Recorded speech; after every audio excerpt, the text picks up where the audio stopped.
आज माननीय न्यायालय में श्री कृष्ण जन्मभूमि बनाम साई मस्जिद ईदगाह में सुनवाई हुई है। सबसे पहले वाद 11 में, क्योंकि हिंदू पक्ष ने 7-11 पर अपनी आपत्ति नहीं दी थी, तो उसमें मुस्लिम पक्ष ने आज अपनी बहस पूरी की है। उसके बाद 7 नंबर में वाद में बहस हुई है और 12 में भी बहस जारी हुई है। उसके बाद इन पर्सन हमने श्री कृष्ण जन्मभूमि बनाम साई मस्जिद ईदगाह वाद नंबर 4 में अपने जो माननीय न्यायालय का आदेश था 1 अप्रैल का, जिसमें वीडियोग्राफी और पेन ड्राइव हैशटैग के साथ माननीय न्यायालय ने दाखिल करने का आदेश दिया था, क्योंकि श्री कृष्ण कूप पे जो पूजा होती है उसका वीडियो साक्ष्य के रूप में मांगा था। उसको आज हमने शपथ पत्र के साथ दाखिल किया है। हमारे अधिवक्ता विनय शर्मा जी ने भी 7-11 पर अपनी बात रखने के लिए माननीय न्यायालय से आग्रह किया, जिसमें अगली सुनवाई 30 अप्रैल के लिए लगा दी गई है। यह श्री कृष्ण जन्मभूमि मुक्ति निर्माण ट्रस्ट और शाहिद का मस्जिद का मुकदमा आज कोर्ट नंबर 89 में माननीय श्री मयंक कुमार जैन साहब के सामने था। डेट थी उसमें, और उसमें सबसे पहले सूट नंबर 11 के पक्षकार को सुना गया। उसमें क्योंकि उन्होंने एप्लीकेशन फाइल नहीं की थी और उसमें ऑब्जेक्शन फाइल नहीं हुआ था 7-11 की एप्लीकेशन के अगेंस्ट में, तो उसमें आज उन्होंने एप्लीकेशन फाइल की है और फर्दर कुछ आर्गूमेंट किए हैं। उसके बाद कुछ आर्गूमेंट के बाद उन्होंने टाइम मांगा। जो डिफेंडेंट की तरफ से तस्लीमा नसरीन जो मैडम है, सुप्रीम कोर्ट से आर्गूमेंट कर रही है, उन्होंने टाइम मांगा है। तो उसके बाद फिर सूट नंबर 7 पे सुनवाई हुई।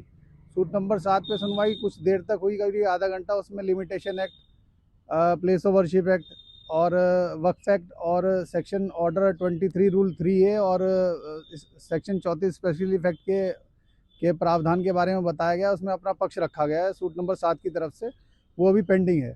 उसके बाद फिर सूट नंबर 12 की तरफ से आर्गुमेंट हुआ। सूट नंबर 12 की तरफ से भी लिमिटेशन एक्ट पे और केवल अभी प्लेस ऑफ वर्शिप एक्ट पे बहस हुई है। जो 7-11 की एप्लीकेशन है उसके अगेंस्ट में उन्होंने फाइल की थी, उस पर ही आर्गुमेंट हुई थी आज।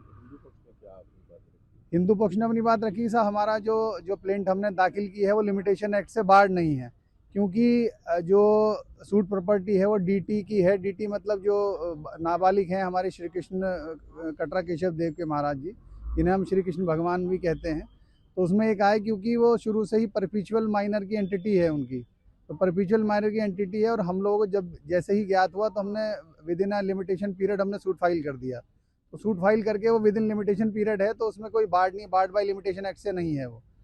उसके बाद फिर हमने कहा sir place of worship act के बारे में बात हुई है, तो प्लेस ऑफ वर्शिप एक्ट के बारे में हमने कहा sir place of worship act खुद ही उल्टा डिफेंडेंट के अगेंस्ट है वो प्लेस ऑफ वर्शिप एक्ट, क्योंकि इसमें जो रिलीजियस कैरेक्टर के बारे में है, रिलीजियस कैरेक्टर के बारे में कोई डिसाइड नहीं किया गया अभी तक, ना ही इसमें कोई डेफिनेशन है रिलीजियस कैरेक्टर की। ये कहते हैं कि सन 15 अगस्त 1947 से जो उसके बाद जो कंस्ट्रक्शन अगर कोई इसमें रेस करेगा या उसका नेचर बदलेगा तो वो खुद लाइबिल होगा इसका। तो जो लाइबिल है 1968 के बाद एज पर कॉम्प्रोमाइज उन्होंने खुद ही इसमें एनक्रोचमेंट करके क्या होगा, कब की डेट? जी, अब डेट लगी है इसमें 30 अप्रैल की 2024 की। उसमें सूट नंबर 4 को, जो कि हमारा है, सूट नंबर 4 को सुना जाएगा, सूट नंबर 7 को सुना जाएगा, सूट नंबर 12 को सुना जाएगा। जी, मैं अधिवक्ता उच्च न्यायालय विनय शर्मा, श्री कृष्ण जन्मभूमि मुक्ति निर्माण ट्रस्ट।